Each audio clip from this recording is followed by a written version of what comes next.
ये तो हम सभी जानते हैं कि दिल्ली में विधानसभा चुनाव होने हैं। हालांकि चुनाव की तारीखों का ऐलान नहीं हुआ है, लेकिन जल्द ही चुनाव की तारीखों का ऐलान होने वाला है। अब जब माहौल चुनावी है तो राजनीतिक पार्टियों ने चुनाव की तैयारियां तेज कर दी हैं। सभी ने अपनी अपनी जमीन बनाना शुरू कर दिया है। वहीं आप और बीजेपी के बीच आरोप प्रत्यारोप का दौर जारी है। इस बीच एक लेटर वॉर शुरू हो चुका है। नए साल की शुरुआत के पहले दिन केंद्रीय कृषि मंत्री शिवराज सिंह चौहान ने दिल्ली की सीएम आतिशी को पत्र लिखा। इस पत्र के जरिए शिवराज सिंह चौहान ने दिल्ली की सीएम को बधाई नहीं दी, बल्कि उन्होंने दिल्ली में केंद्र सरकार की योजनाओं को लागू नहीं करने का आरोप लगाया। चलिए मैं आपको बताती हूँ कि आखिर केंद्रीय कृषि मंत्री शिवराज सिंह चौहान ने दिल्ली की सीएम आतिशी को जो लेटर लिखा है उसमें उन्होंने क्या कुछ कहा है। शिवराज सिंह चौहान ने लिखा, मैं आपको ये पत्र बहुत दुख के साथ लिख रहा हूँ। आपने कभी भी दिल्ली के किसानों के हित में सही फैसले नहीं लिए हैं। केंद्र सरकार की किसान हितैषी योजनाओं को भी आपकी सरकार ने दिल्ली में लागू होने से रोका है। आपकी सरकार को किसानों से कोई हमदर्दी नहीं है।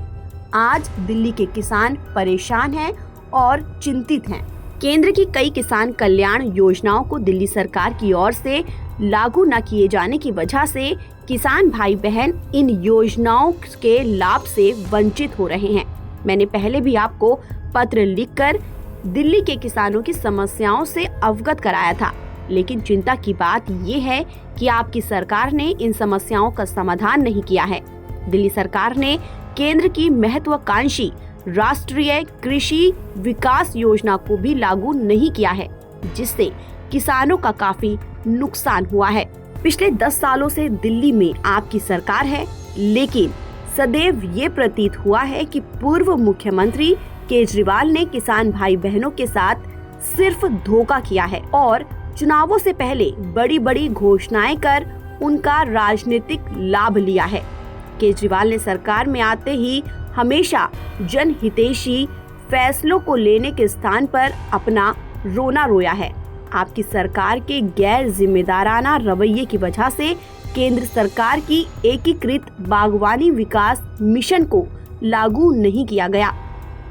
शिवराज सिंह चौहान ने आगे भी बहुत कुछ लिखा। कृषि मंत्री ने कहा, केंद्र सरकार के बीज ग्राम कार्यक्रम के अंतर्गत बीजों के वितरण, बीज परीक्षण, प्रयोगशालाओं के लिए इंफ्रास्ट्रक्चर में सुधार, सब्सिडी जैसे कई लाभ मिलते हैं, लेकिन चिंता की बात है कि दिल्ली सरकार ने इसे लागू नहीं किया। यहाँ के किसान भाई बहन ग्राम कार्यक्रम के लाभ से वंचित हो रहे हैं। शिवराज सिंह चौहान ने लेटर के जरिए दिल्ली सरकार की नीतियों को किसान विरोधी बताया। केंद्रीय मंत्री शिवराज सिंह चौहान ने अपनी चिट्ठी में फ्री बिजली का भी जिक्र किया और लिखा, आम आदमी पार्टी फ्री बिजली की बात करती है, लेकिन दिल्ली सरकार किसानों के लिए उच्च बिजली दरें निर्धारित कर रखी है। किसानों ने वर्तमान में दिल्ली में बिजली के लिए कॉमर्शियल दरों पर शुल्क लिया है। सिंचाई और बाकी कृषि कार्यों के लिए सस्ती बिजली जरूरी है, लेकिन दिल्ली में किसानों से कृषि बिजली के लिए बड़ी राशि वसूली जा रही है।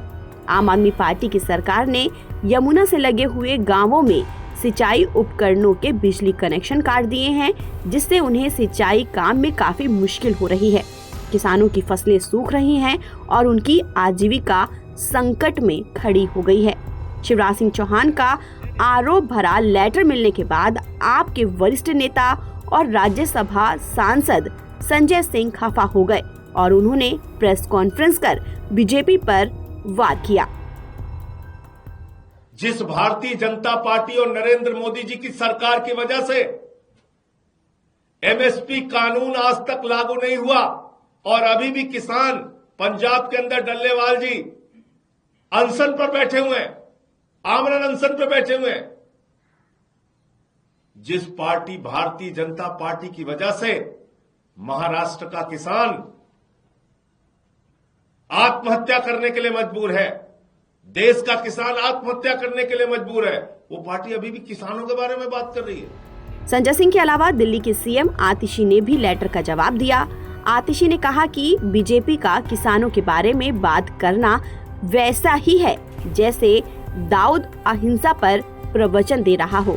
जितना बुरा हाल किसानों का बीजेपी के समय हुआ उतना कभी नहीं हुआ। पंजाब में किसान आमरण अनशन पर बैठे हैं। पीएम मोदी से कहिए उनसे बात करें, किसानों से राजनीति करना बंद करें।